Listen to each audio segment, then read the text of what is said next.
அனைவருக்கும் நன்றி, வணக்கம். ஸோ ஸோ இது நான் 2வது நாடகம் இதுதான் பார்க்குறேன்.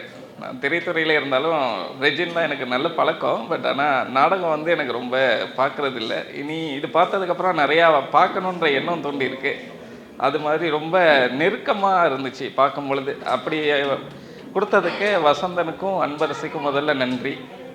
அப்புறம் இந்த நாடகத்தை முடிவு எனக்கு நிறைய கேள்விகளை எழுப்புனுச்சு. அதை மட்டும் கொஞ்சம் உங்களோட பகிர்ந்துக்கிட்டு போயிடலாம் அப்படின்னு தோணுச்சு.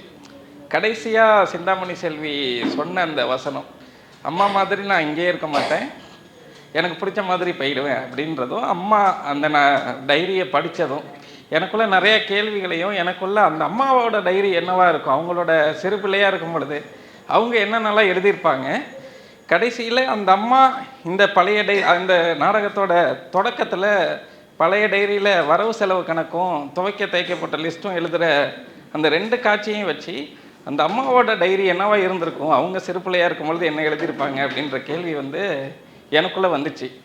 ஸோ இதை இங்கே நான் பதிய வைக்கணும் அப்படின்றதுக்கு முக்கியமான காரணமாக இந்த கேள்வி எனக்குள்ளே வந்ததுக்கு வெறுமனே நாடகமாக இல்லாமல் இந்த புத்தகத்தோட பிரதி எனக்கு அனுப்பிச்சிருந்தாங்க. அதை படிக்கும் பொழுதே எனக்கு தோணிடுச்சு.